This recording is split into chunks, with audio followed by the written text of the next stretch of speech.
Hey there, I am here with Scott Whitting. I said it correctly? You got it right. All right. And he is with Town Bank, and he has some really good information we were discussing earlier. And talk to me, if a buyer is trying to figure out what their payment's going to be, Yep. talk to me. And I'm going to take notes. Okay, good. $6 per thousand. That's what money is costing right now. It makes for such an easy rule to follow, or easy way to calculate numbers on the fly. But basically, if you put $1,000 into a mortgage calculator for 30 years at today's rates, it would be about $6 for every thousand you finance. And we can talk about ways to use this. All right, let's talk this through. All right, so I am looking at a $400,000 home, and let's say I'm going to get 100% financing. Mm-hmm. All right, so let's talk that through. What's that going to So look like? right quick on the fly, take that 4 from 400,000 times 6. That's 24. So your payment would be 2,400, principal and interest. We're not talking about taxes or insurance or any of that. Just your loan payment. Okay, yeah, that's something I think important to think about. So this is just going to be the mortgage payment. Exactly. So that principal and interest, that's not going to include your wind and hail, and that's not going to include your taxes. Right. So then you're going to have to, that's all going to be dependent on the property. I hope you all could hear me because I forgot to pick up my microphone. So we were discussing the 2,400 would be only principal and interest. Right. All right. So let's talk about how that looks with a price reduction. That was something you said earlier. Yeah, absolutely. So if you're a seller and it sounds like lowering your price, say 20 grand, will make a difference. It'll get you into another category in searches or whatever that might look like. And you get the wonderful advice, or you give the wonderful advice that you should cut your price by 20 grand. Take that 20, multiply it by 6. That's $120 a month. So you as the seller, or your seller, will not have that $20,000 for their next home, right? Mm-hmm. So their mortgage payment on their next home will be about $120 a month higher. So 20 grand sounds like a crazy amount of money, but we live in the land of monthly payments, right? That's right. So on your next mortgage payment, it'll be about $120 a month higher if you don't have that $20,000. Yes, depending on you're planning on putting a certain amount down on the next one.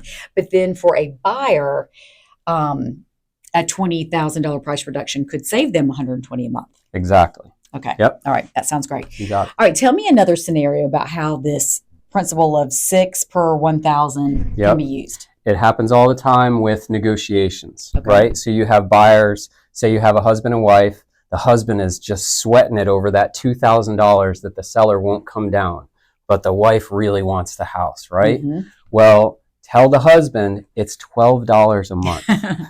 So he's sweating $2,000 a month, right? 2 times 6 per thousand is $12 a month. Don't let a house get away that's perfect for you and your family over $12 a month. And we see that often, and it could be a combination of... And I'm being sexist. I apologize. Sometimes it's the woman that wants the deal. True. That's very true. In my house, it is. So a lot of times people are like, okay, they have this budget in mind. I only want to spend $315,000. I cannot go over $315,000. And the seller's insisting on $317,000. And... Yep. You know, you can justify it on paper with the comps all day long. Therefore, that's really only costing you $12 a month. That's right. And so sometimes it has a lot to do with mindset and, frankly, our pride. Yeah, for sure. But sometimes it's worth it to talk these things through. And, you know, you don't, as a salesperson, you don't want to sound salesy, but you just want to kind of go, let's look at the big picture. And I'd rather get you in this house today at this price than if you rent for another year. There's $24,000 that's gone. Right. Approximately, if your rent's $2,000 a month. Right. And the appreciation. I always talk about getting on the right side of appreciation. If you're renting, you're on the wrong side. So if you don't get hung up over $2,000, you'll get to take advantage of that appreciation as the owner. Whereas you wait a year and that $400,000 home has gone up $20,000 in value, well, you just lost that 20 grand. That's right. That's right. And it's a hedge against inflation as well. Whenever you can ride that tide of, don't you like that word, rising tide? You can ride that tide of appreciation, which, you know, this year, the last couple of years, we saw such a jump in appreciation through COVID with home values. But I do think this year, I always try to communicate to my sellers that it's going to be about 2 to 3%, but we might be 3 to 5 this year. But time will tell. Time will tell. We have to get through. But I do know with interest rates coming down, that certainly has helped the market. All right, so let's go back to our 6 per 1,000. Yep. So talk to me, give me another scenario and how it's beneficial to a buyer. Okay, so we have this conversation a lot. When I first start talking to a client, I ask them what types of homes are they looking at?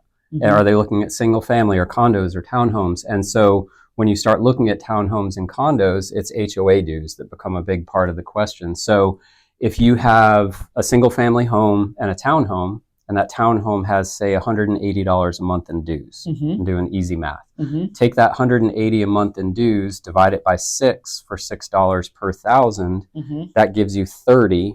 Mm-hmm. So you could buy a single family home that's $30,000 more than the townhome and have the same payment.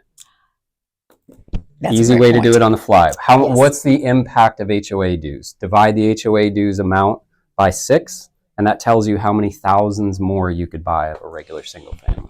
And that's another reason why it's always good to compare numbers. I had a random person call me yesterday about one of my listings that's a townhome, and she was complaining that her townhome, the dues were going up and up and up. Their dues are $350 a month. That includes wind and hail, the master insurance policy. My townhome that I have listed, the dues are $300 a month. However, the master insurance policy is not included. Therefore, essentially, my seller pays about, I think she told me $350 a month for her wind and hail. So her dues are essentially $650. Mm-hmm. You know what I mean? Yeah. So therefore, it's one of those things you really have to compare everything just to make sure maybe your dues are not so bad. Right. After all, right on. You know? Yeah. Yep. So, all right. I love that comparison between a condo, townhome, and a single family. That's a really good advice. So when you're talking to first-time home buyers, what's kind of your spiel when it comes to this scenario? It's always, focus on what you're trying to do for your family, right? Like how important this thing is for your family and everything that comes with getting into a home, and what can you possibly give up a little bit. And we hate to hear you got to give up something, but if it means getting in the right house in the right location in the right schools, let's focus on that. So monthly payment is always a huge big deal to people. But when they hear big numbers like, oh, we probably need to look at $400 instead of $350, all they hear is $50. Mm-hmm. $50,000. Wow, that's a huge number. It's $300 a month. Yeah. 50 times 6. So first time buyers, and I always go back to the getting on the right side of appreciation thing, because lately or in the last couple of years, so much of the focus has been waiting for rates to come down. Mm-hmm. Well, when you look at a rate dropping by 0.5% or 1% and compare that to how much you might gain by being the owner of the home that gets the appreciation, it's a really short conversation. Absolutely. Absolutely. Well, the other thing I tell folks, I spoke to a buyer recently that was going to move out of town. Her agent showed them property for about 2 years and they could not find what they wanted. So she called me and said, hey, I want to make an introduction. And I told my folks, there is no perfect house. If you find a house that meets 80% of your criteria, you probably found it. You're always going to have to give up something. Yep. And you're always going to have something that you don't love. And it's just how it is. No perfect people, no perfect houses. So it's if you can get 80%, you might go, if you can afford it, you like it, it checks all the other boxes, I think you found your house. Yeah, well, and to that point, if it's not perfect, and say you have a move-up buyer, somebody that owns right now, and they're thinking they want to take all of the equity out of their current home and put it toward the next one, but the home is 20% less than perfect, which means, say that's $20,000 to put in the fence, to make it perfect for the dog, and to redo one of the bathrooms that's imperfect, whatever that is. They hold out 20 from their sale to then use that to make this house that maybe isn't perfect right now perfect. 20 times 6 is $120 a month. It's just, that's what I always go back to. It's like, let's look at, we live in the land of monthly payments, right? We do. Yeah. So it just needs to make sure it fits what your budget, what you're planning for. Yeah, right. That's good. And of course, all right, we're going to wrap this up quickly, but let's talk about this. And I think this is something that you want to find a monthly budget. So I am a fan. I shouldn't say this because I'm a Dave Ramsey person, but I like a 30-year mortgage because you can always, there's cash flow. In my business, we have to think about cash Yep. flow. But if you can always pay ahead in principal. Do you ever teach your folks about that? I do. One of the reasons why I'm a huge fan of the 30-year fixed is you don't get barely any change to the rate if you go to a 20-year. Mm-hmm. So why bind yourself to a 20-year? What if something happens? I had this happen with my in-laws. They said, we need to go to a 15-year fix because we're going to retire and whatever. Well, the 15-year payment became a burden for them because their medical costs changed. Mm-hmm. And so why not be on a 30, especially if there's no penalty to the interest rate, pay extra as you wish, but if things change in your financial world, you're not bound to the higher payment from a 20 or a 15-year loan. You have the flexibility. So yes, and then the other thing, especially with first-time buyers, is before you start paying extra toward principal, make sure you've done everything else in your financial life that you should be, maxing out retirement, mm-hmm. saving for kids' college if that's something you want to do, having a slush fund, not just for life, but for home ownership mm-hmm. is so important. So those things before you start paying extra towards your principal. Then when you're at that point and you're solid on those things, yeah, fire away, pay extra whenever you want.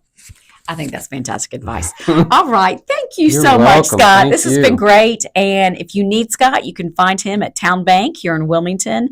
You have a phone number you want to shout out? I do. Yeah. It's 919-608-5316. Awesome. Happy to help. All right. Thanks so much. Thank you. All right.